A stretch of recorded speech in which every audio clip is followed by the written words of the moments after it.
Welcome everyone to today's webinar on integrating inclusive green finance into a national financial inclusion strategy.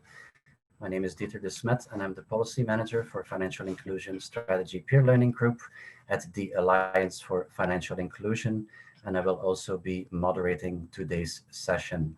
If we can go to the next slide, please, Solita. We have a lot of ground to cover. And now, without further ado, I would like to ask Johanna Nyman, who is the head of Inclusive Green Finance at AFI, to provide the opening remarks for today's webinar. Over to you, Johanna. Thank you. Thank you so much, Dieter. And dear FISPLG and Inclusive Green Finance Working Group members, dear other AFI members, speakers, dear colleagues. It's really a great pleasure to welcome you to tonight's webinar. It's been a long time in the making.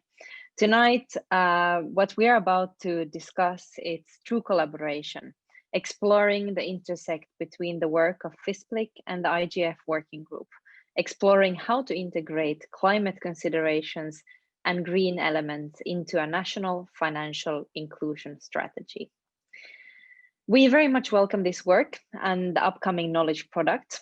There is a strong demand across the AFI network for this very structured approach on how to include inclusive green finance into an NFIS. And there's also a strong need for this on the ground, because we know that those at the base of the economic pyramid, that's also those that are the most vulnerable to the impact of climate change. And financial inclusion can be a strong tool to empower these individuals and MSMEs to build resilience to climate change, or even decrease their own negative impacts on the surrounding environment. I want to congratulate the subgroup in FISPLG from working on this emerging policy area. And I really hope that this knowledge product and the work of the FISPLG and the IGF working group jointly can further assist in in-country implementation. It is crucial that we bring the knowledge generated here to the ground. And from the AFI management unit, we are committed to support you in exactly this. I very much look forward to our upcoming discussion, and I want to thank you all for joining us here today. Thank you. Thank you very much, Johanna, for your insightful opening remarks.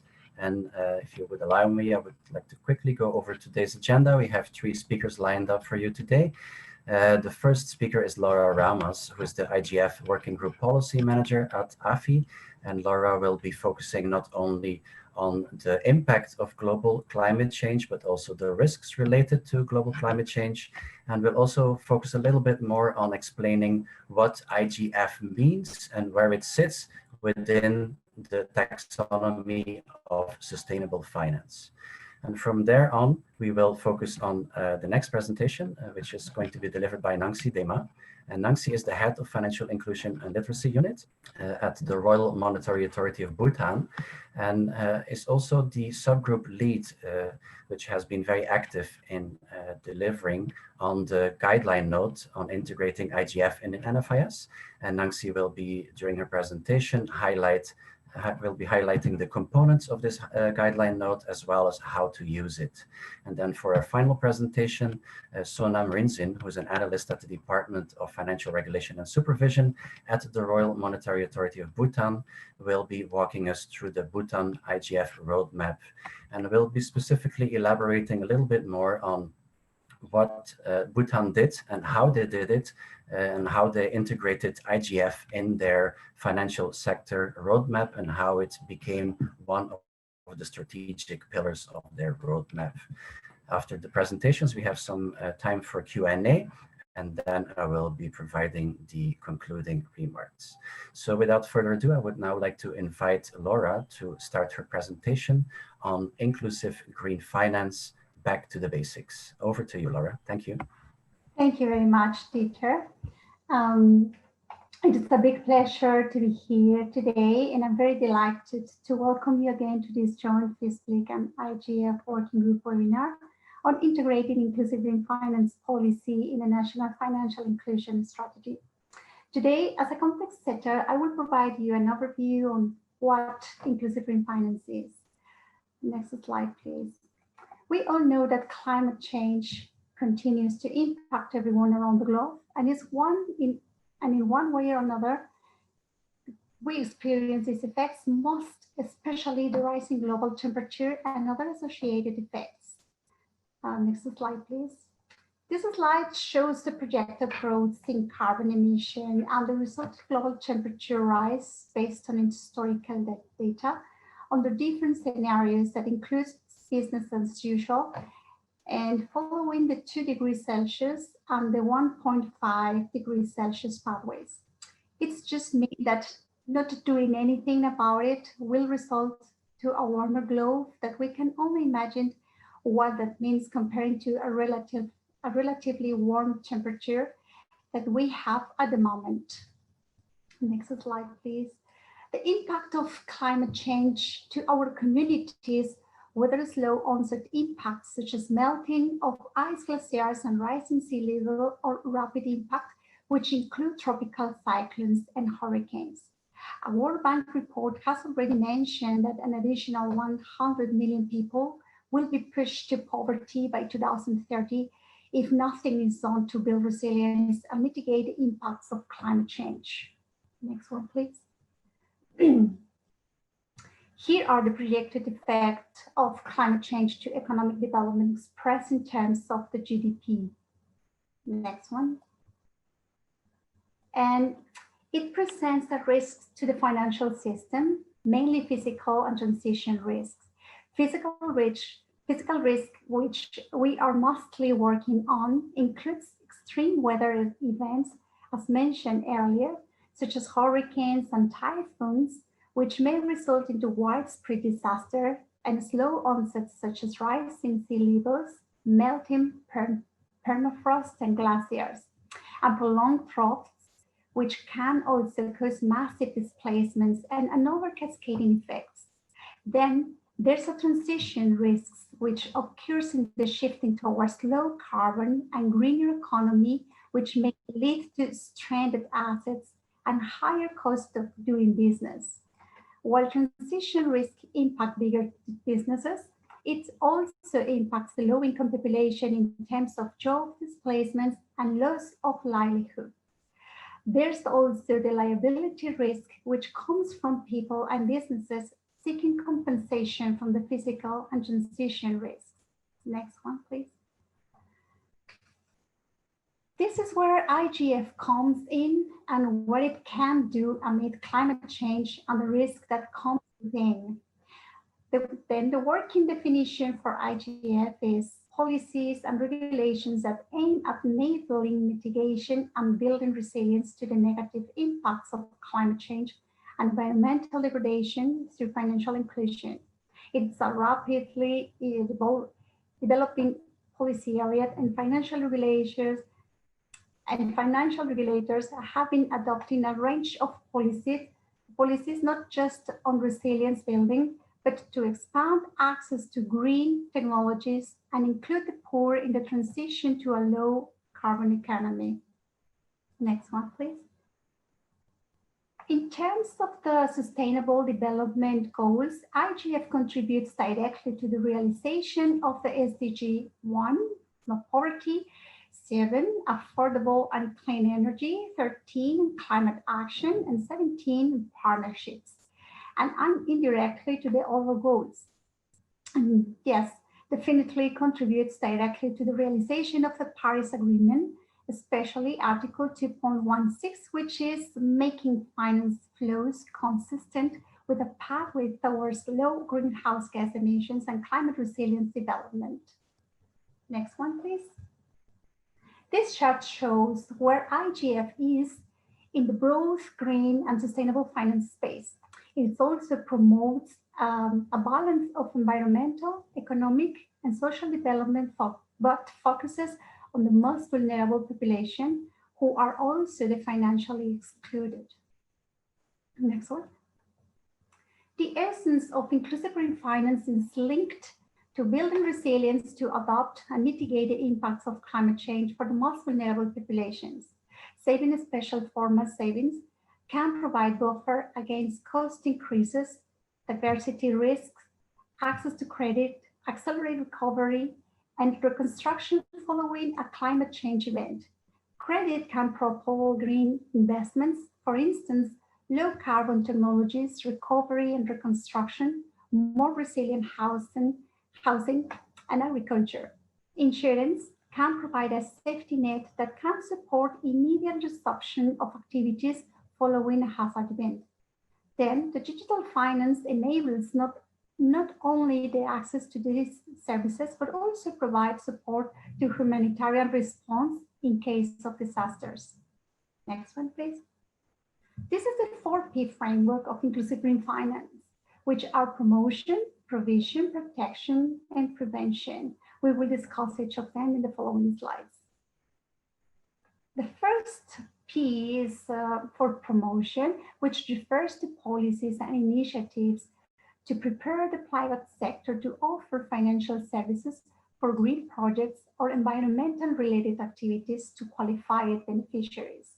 In promotion, initiatives within the AFI network include Model Suasion, which is being used in the Philippines to promote financing towards environmentally sustainable activities. Awareness raising and capacity building, which a lot of financial regulators in the network are doing now, which includes raising awareness to the private sector while building internal capacities.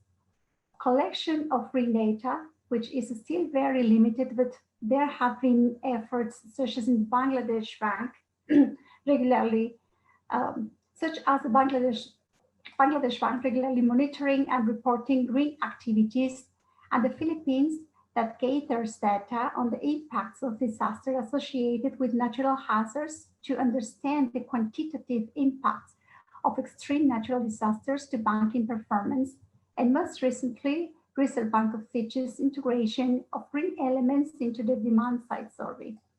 There is also monetary policies that can be used to promote IGF, such as lowering of base interest rates and reserve requirement in response to disaster to support recovery. Promotion can be said to be the introductory phase to jumpstart IGF that consists of enabling initiatives to propel IGF policy developments, but it's also cut across the other P's. Next one, please. The next P is for promotion, which refers to policies that help to ensure financial resources for green projects or any related climate action activities are provided to qualified beneficiaries, whether through lending policies, refinancing, or other financing schemes. Most of these policies are monetary tools that were repurposed for a greener agenda. There is a green lending quotas, which sets a specific portion of resources, especially for green lending, such as the ones in Bangladesh, Nepal, Egypt, and Fiji. Then there's a dedicated lending facility either for green loans, such as those in Bangladesh, Nepal, Argentina, and Pakistan. And for disaster reconstruction and recovery, such as those in Peru and the Philippines, and also innovations funds, such as the Invest in Morocco. There is also other lending schemes, such as the subsidized loans for renewable energy and agriculture in Jordan and Seychelles Energy Efficient and Renewable Energy Program. Watch out the upcoming knowledge product, which will be more in-depth examples of provision policies from the AFI network. Next one, please.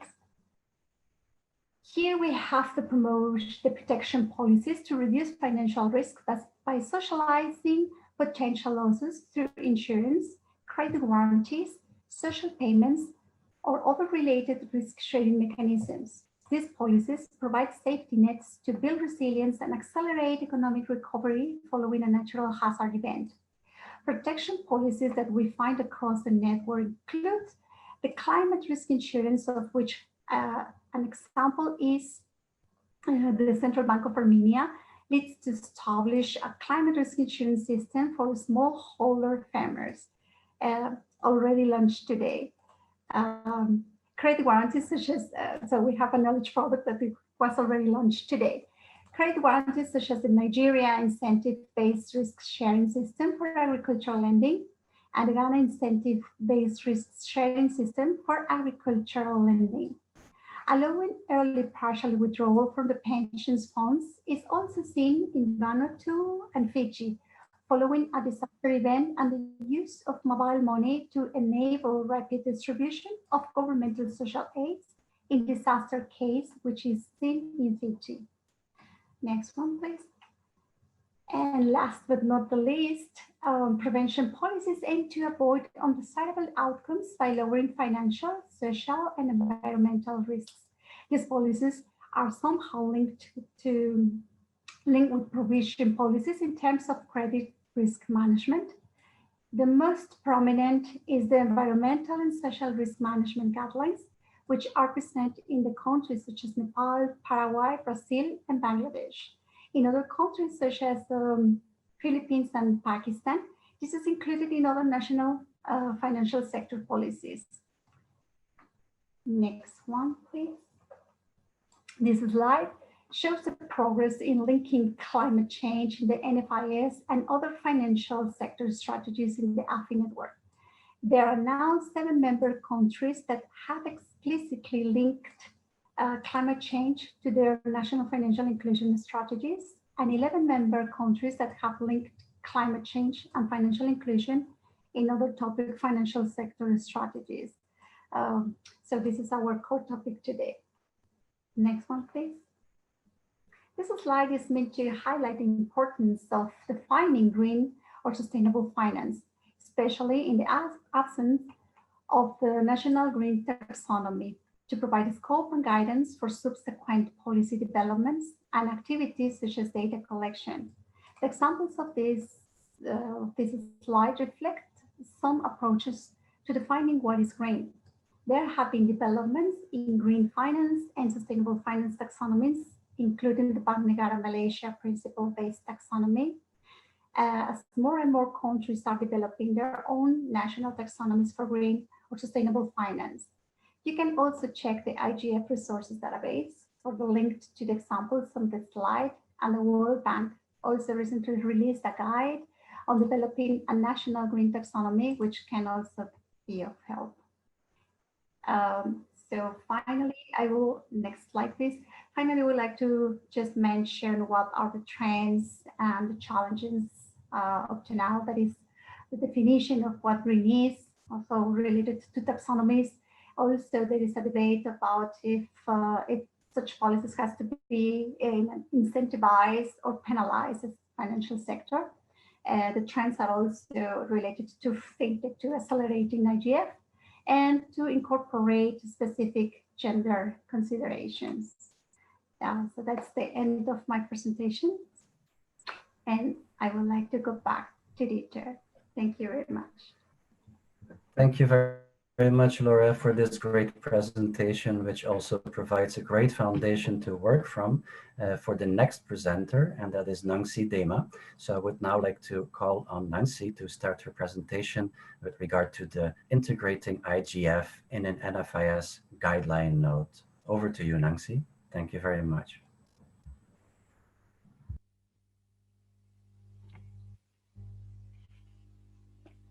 Thank you, Dita. I would like to check my microphone first before I start. Am I audible, or should I be louder? This is fine. We can hear you. Thank you. Thank you, Dita. Good morning and good evening from Bhutan. Thank you, AFI, for hosting this webinar and also providing this very valuable platform for knowledge sharing.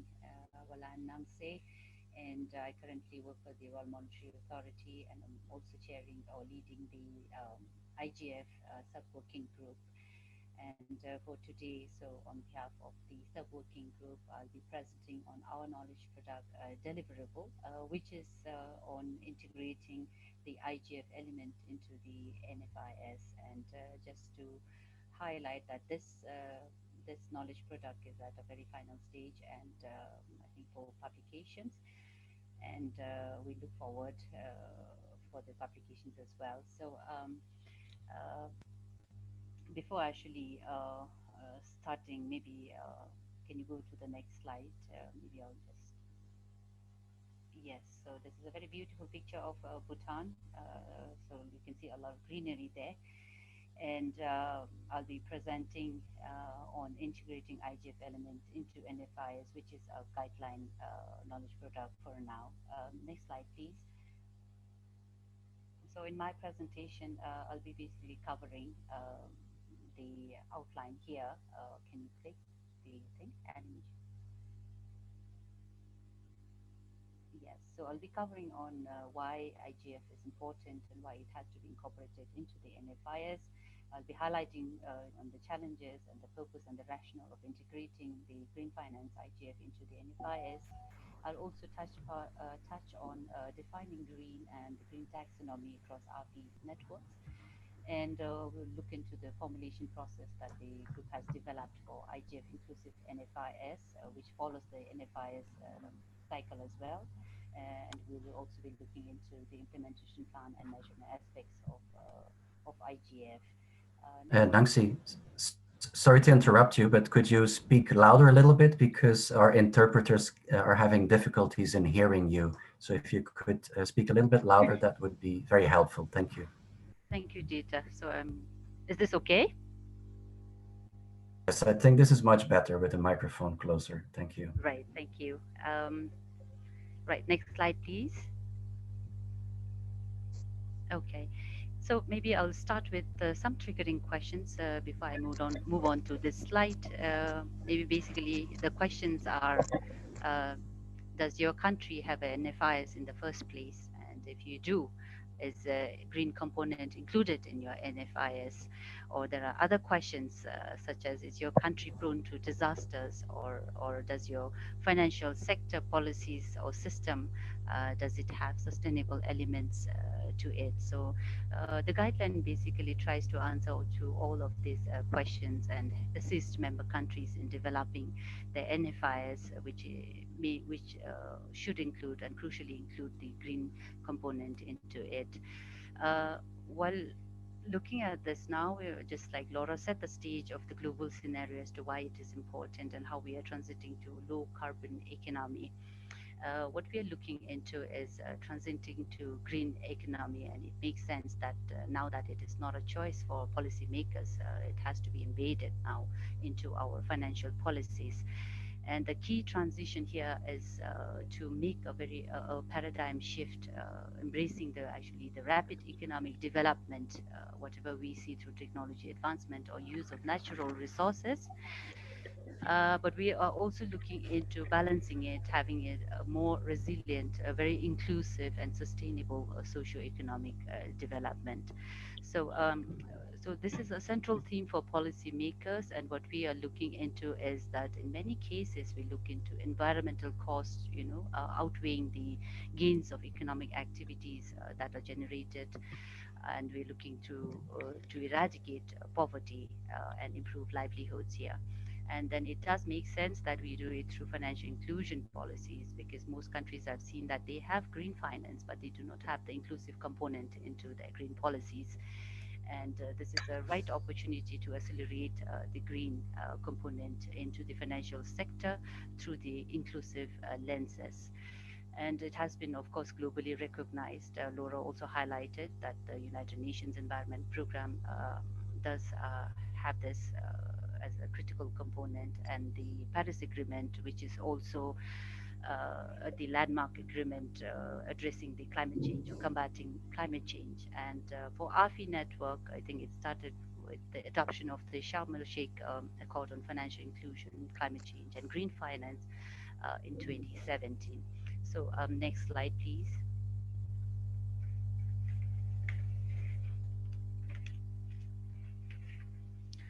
Yes, we definitely have to, as policymakers, there are a lot of challenges. I would like to highlight that the inclusive green finance and integrating it particularly into NFIs is very new. So because of the novelty of this concept, that we do face a lot of challenges, and these are some common challenges that we can see. The lack of data, there are not much data available in terms of green finance. Lack of knowledge and awareness among the stakeholders or even among the policymakers, lack of green definition. There is no universal definition of green. It depends on countries' needs and diagnostic studies, and lack of interest from the private sectors.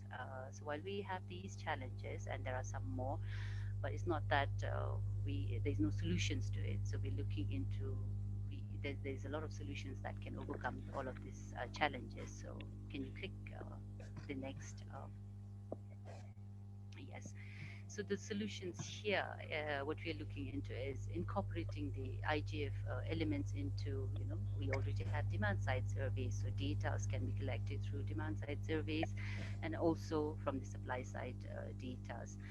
And in terms of lack of knowledge and awareness, building capacities within the central bank and even beyond can be carried out. And when there is a lack of definition, green, we can come together and formulate a green taxonomy, a common agreed taxonomy that can be formulated. So, and also if there are lack of interest from the private sectors, then we're looking into formulating maybe enforcing policies or regulations, or maybe even looking into providing incentives or through moral suasion. So there are a lot of solutions that can address these challenges.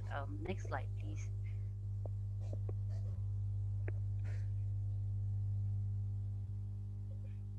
Right. So this guideline is for actually for our member countries interested actually to incorporate green elements into the NFIS, and we are looking at regulators and even maybe financial service providers or any key stakeholders that are looking into incorporating green element into the NFIS. Next slide, please.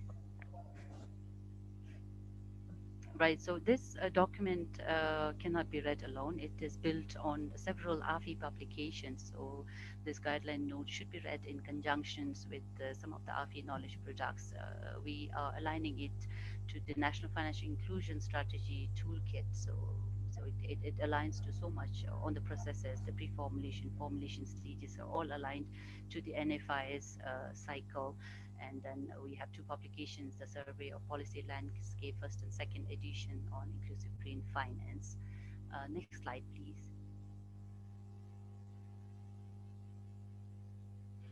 Right, so this is the most difficult part for many countries and many policymakers as to coming up with trying to define green finance. I would like to reiterate that there is no universal definition of green finance, and then however, efforts are being put into to describe the term in a broader understanding through funding for environment-oriented technologies or projects, industries or businesses. There are some narrow understanding as well, which refers to environment-oriented financial products or services, which refers to even loans or bonds. So these are some broader and narrower understanding of green finance. The European Banking Federation for Green Finance, it includes, but it's not limited, but very general. It includes environmental aspects and also climate change. So when we talk about green all the time, it usually has ECC components, which means environment and climate change related activities. And green finance is also defined through investments, through environmentally responsible investments or climate change investment. And sometimes it is also defined through relevance and through targeted and untargeted financing, green financing. So the targeted financing is more towards providing very specific to sectors. So here it's important to identify specific sectors, technologies, activities that could be considered as green. And untargeted financing are usually through intermediaries or companies that usually manages environmental or social or governance risks. So we call that ESG risks. Next slide, please.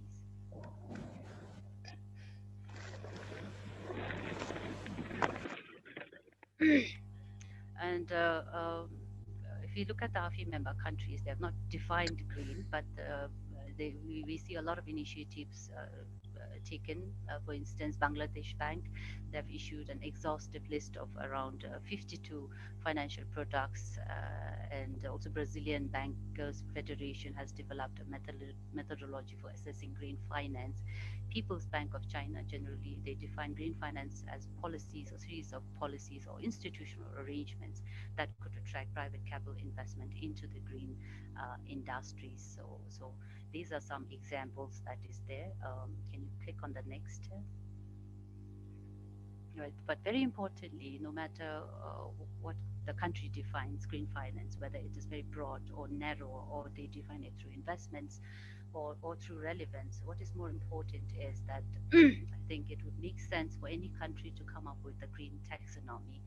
And the green taxonomy is for instance, the European Union Sustainable Finance Taxonomy has these elements there, very broad. They have climate change mitigation, climate change adaptation, sustainable use, and also some pollution prevention and control, protection of healthy ecosystems. So these are all defined. But I think for AFI, within the AFI network, what I found very good and very specific and very simple is Mongolia's taxonomy, which I'll be showing it in the next slide. Can you click on the next slide, please? Right. So Mongolia's green taxonomy, the objective here is to develop a nationally agreed classification framework of activities that actually contributes to climate change mitigation, adaptation, pollutions, and even they have included livelihood improvement. And Mongolia follows principle-based green taxonomy, where they have identified the 6 principles there. And in addition to that, if you could click on the next animation, the categories are more important here. So they've identified the categories of the green taxonomy in terms of renewable energy, energy efficiency, green building, low pollution. They even have clean transport. So what I'm trying to here highlight is that I think countries, even if it is difficult for them to define green taxonomy, assist countries to come up with actually identifying green areas in terms of the green taxonomy. Next slide, please.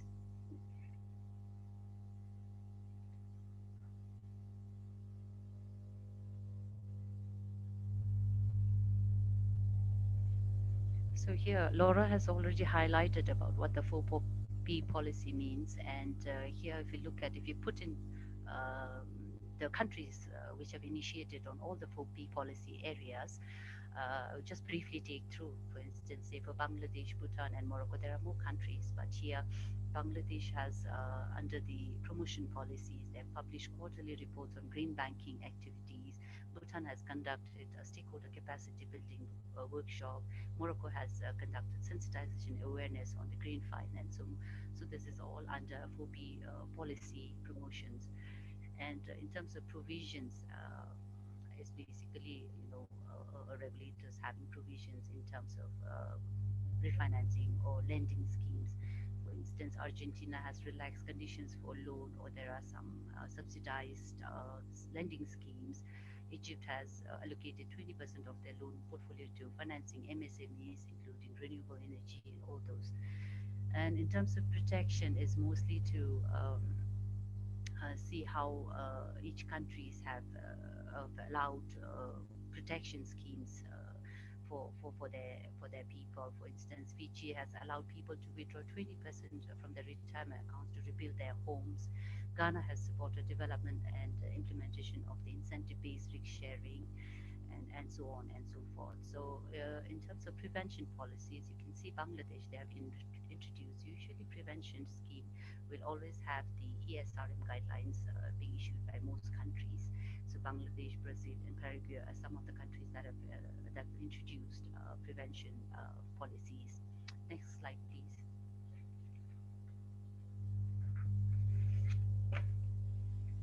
So the team has come up with the IGF frame model. So we call this a frame model. This is basically, it is a prep model. It is a planning stage model that each countries or policymakers can use it before you formulate the actual guidelines. So here, this is just to have some triggering planning stages where you can have a formulation stage where you will be maybe preempting on what activities that could come under formulation, such as diagnostic studies, data collection, how you're going to synergize the ECC policies, some mapping exercises, finding gaps. All these activities will come under formulation. And very importantly, the next step is to look for resources, whether it is in terms of funding resources or creating national green funds or capacity building. or maybe you can have institutional arrangements or human resources. So all this comes under resources. And when it comes to action part, you usually formulate, you usually plan it as a short, medium, and long-term action plans. So you can already preempt as to what action plans, goals, objectives, or green taxonomy comes under this here. And then, of course, measurement to have an idea as to what measurements you will use it in terms of supply side and also demand side survey questionnaires. And we can also look into evaluation stages where you can have or maybe preempt some M&E frameworks to actually have a feel of as to what M&E frameworks or indicators or KPIs that needs to be adopted under evaluation framework. Next slide, please.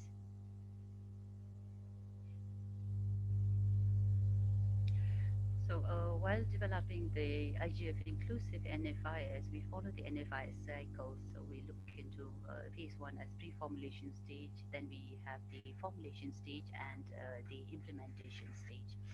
So pre-formulation stage involves a lot of diagnostic study, and it is the most important component in developing the IGF inclusive NFIS. So diagnostic studies here would include in-depth collection of data, publications, maybe literature review, and also doing some analysis and mapping as to which stakeholders is doing what. There are a lot of environment commission, a lot of agencies that already initiating environmental activities. So regulators and the stakeholders need to come together and map out as to also stock take as to what is already going on and look for strengths and opportunities and challenges. And building the team, whether it is internal or external, or you could also have peer-to-peer learning teams. This could add on to actually, crafting the formulation at the end stage as well as planning stage. So the pre-formulation stage usually will have the conceptualizing the NFIS into a very concise concept note. And the concept note usually will include a very clear title as to whether you're coming up with a roadmap, whether you're coming up with any kind of policy document, whether it's a strategy or green taxonomy. So this is at this stage where you conceptualize. And also you have to know that at this stage you need to have clear scope as to what allows you to come up with these regulations or policies, or how are you linking it to the national objectives of sustainable development goals, for instance. And then of course try to define green finance here and look into the taxonomy or some good idea principles. So this is a rational stage where you also provide some vision, mission, maybe set priorities, activities as a prep towards the formulation stage, and you have clear timelines as to how are you going to plan the next stage. And the phase two is usually the formulation. So you are trying to adopt the 4P policies, the IGF into the NFIS, whether your country has an NFIS or not. If you don't have an NFIS, it becomes much easier to include IGF as a vector to the NFIS overall vision. Or if you're already having NFIS and maybe you have midterm reviews, or it can go as intervention into the NFIS. So here the real planning comes into setting of vision, goals, outputs, and activities. And very importantly, I think it is recommended that the 4P policy model to be used at this stage very vigorously as to what you are going to plan for promotion, what you're going to plan for provision policies or protection or prevention. And here when you set these 4P policy model, then you define activities and accordingly set targets based on the diagnostic studies or data you have collected on the pre-formulation stage, and then have a very thorough monitoring and evaluation framework. And while the third phase is more towards implementation, communication strategies, building on it and having a good measurement indicators or tool to measure all these IGF components into the NFIS. So the measurements is a very challenging task. Actually, maybe the IGF IGF AFI group working group could have two areas that needs to maybe further developed, that we have actually understood or experience while we were developing this guideline. Maybe AFI can have their working group talks on building the taxonomy for number one, and number two is to really look into in-depth measurement tools for green finance. And for this guideline, we are just providing a very window view as to how we can measure green finance in terms of OP policy framework, and also connecting it to access, usage, impact, and all these NFIs indicators that we have. Next slide, please. Nangsi, can you bring the microphone a bit closer to your mouth, please? Because we still cannot hear you very clearly. Thank you. All right, Gita. So this is an example of how we set out the activities when you are integrating IGF into the NFIS. So usually the NFIS vision will always have, components like enhancing access and usage, quality and affordable formal services, and all towards towards an inclusive financial system. Here, if you use the word sustainable or resilient, so this incorporates the green component into the NFI's vision, and then you can have a vector or a pillar to particularly set for IGF. So maybe enhanced targeted IGF, where you can specify lending scheme or refinancing scheme, or having a very green investment funds for green projects. Next slide, please.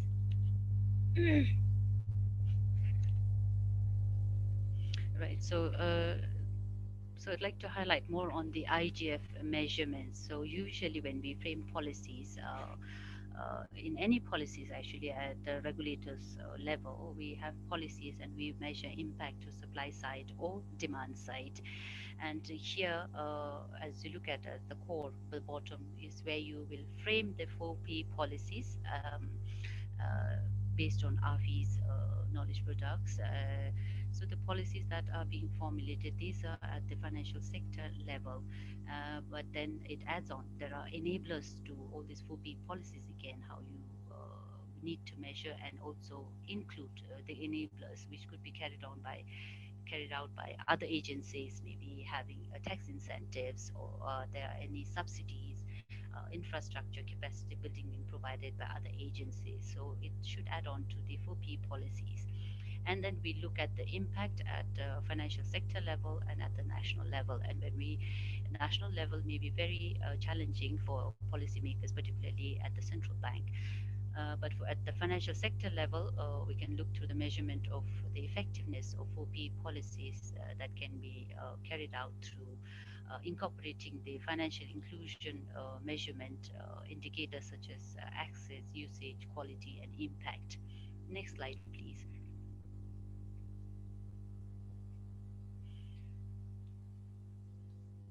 So here, this is the supply side and the demand side. A very good example is there for Fiji, how they have done the demand side surveys, and they have included questionnaires. So these are some questionnaires you can see on the screen that Fiji has used for their demand side questionnaire. And also for Bhutan, we are trying to see if we can include the IGF questionnaires into our demand side survey, which we are going to conduct very soon. On the supply side, maybe in terms of access, in terms of measuring IGF, we can look into how many financial access points are being created per 100,000 adults, or how many financial service providers are adopting the central bank's IGF policies. And in terms of usage, maybe number of users, whether it's adults or MSMEs holding this IGF policies, value store transactions. So whatever is included, you put in the value store transaction box or bracket, and then you measure it according to per 100,000 adults, or for geographical penetration, or to total loan portfolio. And then we can also disaggregate data by gender, by sectors, or many other indicators.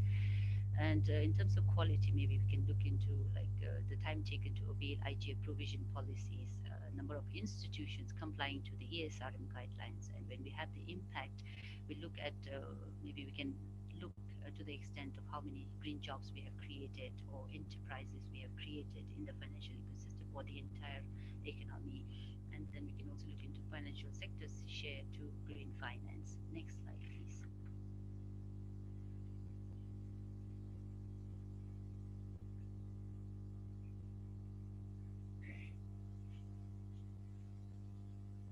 Oh, I've reached my final slide.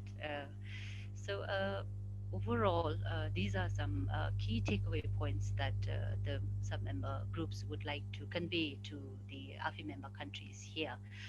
When you formulate the inclusive green finance and when you embed it into the NFIS, since there is no universal standards or definitions that each country can adopt. Instead of following a country's perspective, it would be better always. So we would always suggest that the IGF integration should be a diagnostic risk-based intervention approach. So the shift should be based on diagnostic and not follow maybe other countries or like that. So and particularly it has to be embedded in NFIS because we're looking at the inclusive lenses. So here we look into unifying, harmonizing, and coordinating efforts. So we're looking into more balanced and sustainable socio-economic development, and it's very pivotal roles for youth, SMEs, women. So this is where we talk about inclusion, and this is where our role is as financial inclusion policymakers. And definitely there needs to be more creation of more awareness and green practices accordingly. And whatever budgetary decision we make at the regulators level or at the national level, it should always be focused to investing for a sustainable future. So these are some of the key takeaway points that we would like to share to the member countries. So thank you all. And I think I have my last slide. That is the end slide.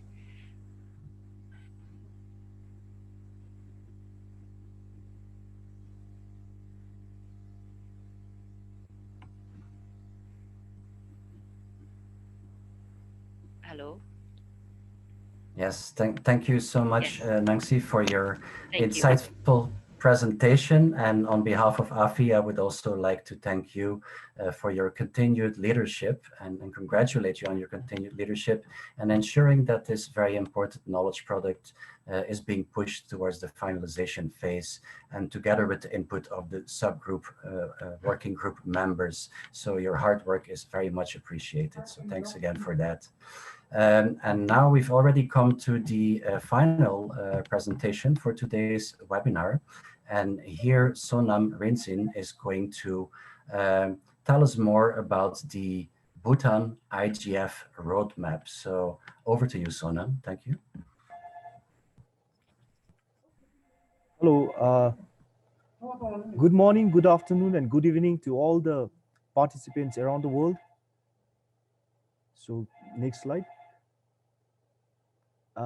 In this webinar, before I begin, I would like to borrow the dialogue from the movie Ratatouille, whereby it goes like, not everyone can become a great artist, but a great artist can come from anywhere.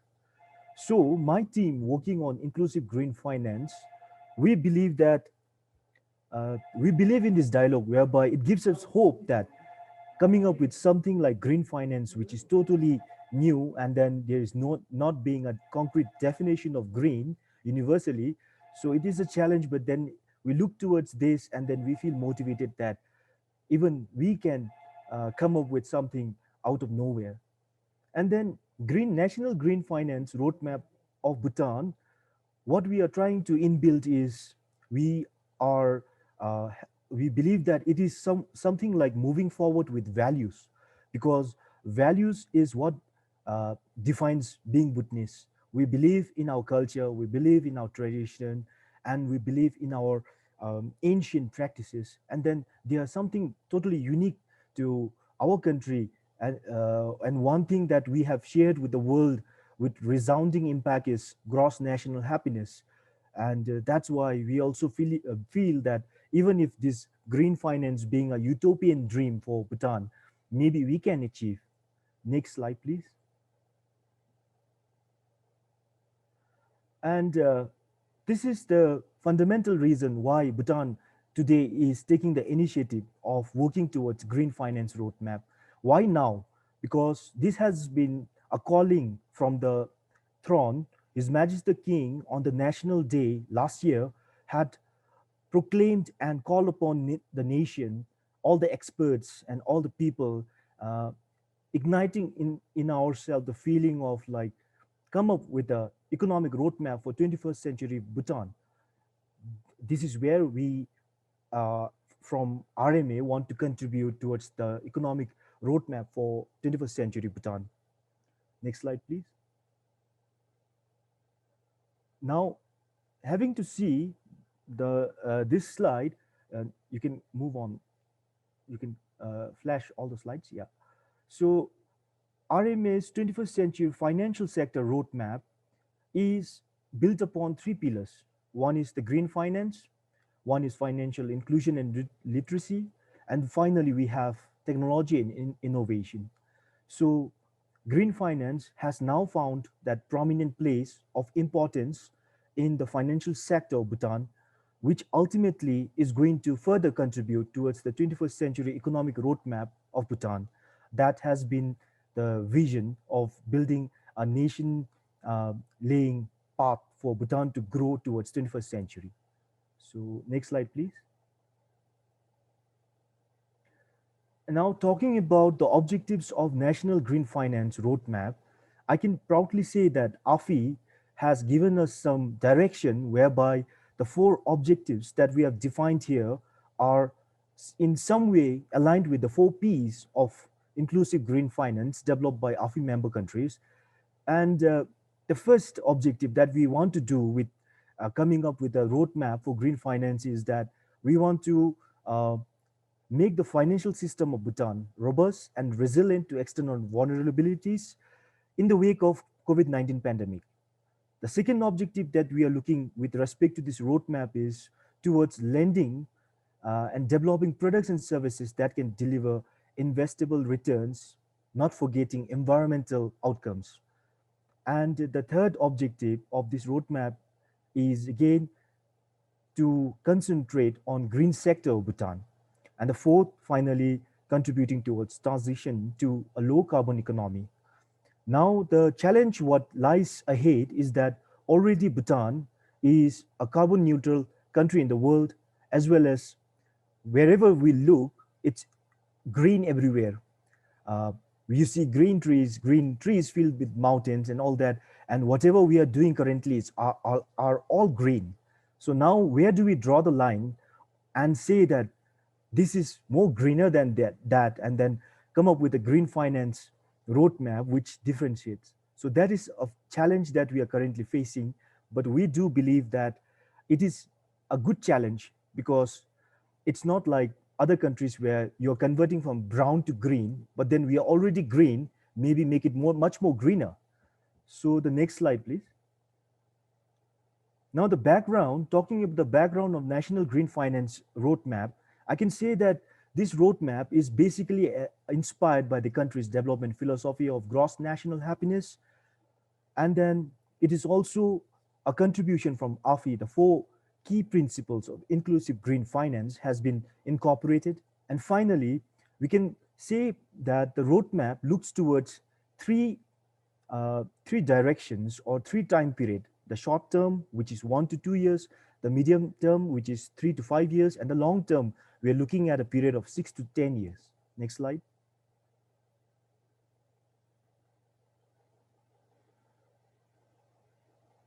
This is a diagrammatic representation of the strategic pillar for green finance, national green finance. What we are saying is our strategic pillar is based the green finance for this roadmap. The strategic pillar 1 is governance and coordination. For the strategic pillar 2 is ESRM, and then strategic pillar 3 is green finance flow. Now, can you move on to next slide, please?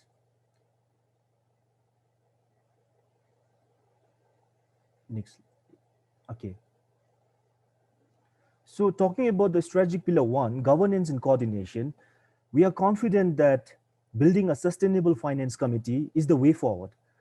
To have all the stakeholders collaborate and harmonize over different policies and then synchronize with what is green is going to be the way forward.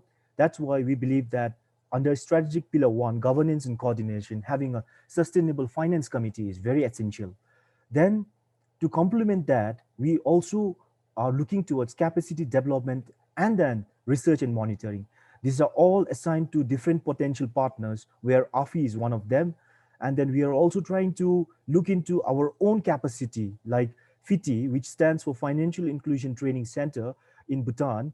We are trying to come up with courses whereby we can develop the in-house capacity, make it uniquely Bhutanese, and then try to incorporate the best international practice from outside. The next slide, please. Now you have the second strategic pillar, environment and social risk management. In this sector, or in this pillar, we are looking into banking and non-banking financial institution. How do we incorporate green components here? Then we are also taking insurance as separate, whereby we are more focused on green insurance or sustainable insurance for Bhutan. And then green exchange, which is basically trying to bring in green sectors and incorporate and list them in our securities exchange. Next slide, please. Green finance flow, which is the third strategic pillar, we are looking into green finance instruments, which is already existing and well defined today, like green bond, guarantee schemes, and then impact investment. Then also we are trying to see as a central bank, how do we contribute to this green finance flow through monetary initiatives? And then from the government side, how do we encourage fiscal incentives? Can you go to the next slide, please? Yeah, just to wrap up, this is my concluding slide. What I want to say here is that the National Green Finance Roadmap for Bhutan is an example, a metaphor like the national dish of Bhutan, which is emadasi. If AFI members who had visited Bhutan, they might be knowing what is emadasi. So what we are trying to relate here is that to make this dish, our national dish, you just need cheese, chili, and water, and then a pot, and then a fire, and then oil and sugar, and salt, sorry, not sugar. And then this is how we create the dish, national dish. So what we are saying here is to create national green finance roadmap for Bhutan. Bhutan as an enabling environment, we have all the ingredients. And then RMA as the pottery, we have the right people right now, and then we have the capacity. And then the fuel that is basically our inspiration from the throne, our beloved king, who always looks forward, guides us. So that is our burning fuel that burns us. And then potential partners, the oil and salt. AFI is one of them, our knowledge partner. And then without that, our dish will not be complete. So this is how we want to create a national green finance roadmap for Bhutan. Thank you.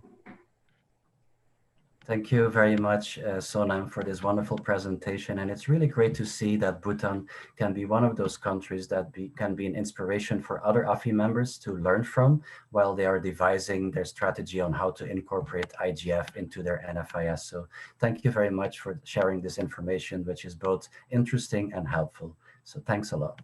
So with this, we've come to the end of our presentations for today's webinar.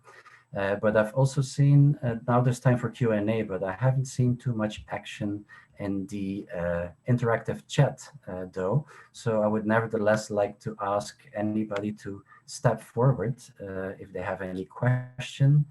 Please unmute yourself and also switch on your camera so we have a bit of an interactive experience. If anybody would like to come forward with the first question, that would be great. Let's give it a couple of seconds. Anybody? It seems to be relatively quiet, and I understand that because this is a bit of a new topic. And what I do foresee is that once you will go through the guideline notes, you will automatically have more questions that you will want to ask. So what I would suggest is the following. Once you have questions after reading the guideline note, please reach out to AFI and we will forward your questions to the speakers who will then formulate the answer to you, and we'll put you in touch with the speakers as well. So thank you very much. So we've now come to the concluding part of the webinar, and I have two asks for everyone who's attending right now. First of all, I mentioned that we're very close to finalizing this guideline note, but it's not finalized until we have your final inputs on this draft. So I would like you to review it, and we would like to really receive your inputs, your suggestions, your comments, which we will incorporate, and then it will move to the publication phase. And we will share this draft after the webinar webinar with both all the members of the FISPLG as well as the IGF working group. So thank you very much in advance for that. And then if you can go to the next slide, this is also important. AFI is an organization that is really geared towards its members. So we would really appreciate if you could fill out the evaluation form by clicking on below link or scanning the QR code. It's very important for us to know what you're thinking, and so we can take into account what we can do better and tailor our future webinars even more towards your needs and requirements. So please go to the SurveyMonkey link and fill out this evaluation form. Thank you so much in advance for this. So with this, we've come to the end of the webinar, and I would like to first of all thank our speakers for their wonderful presentations. Thank you so much, as well as all the attendees of this webinar for their attention. And we're definitely looking forward to receiving your questions at a later stage. So thank you so much, and I would like to wish everybody a great rest of the day. Thank you very much. Bye-bye.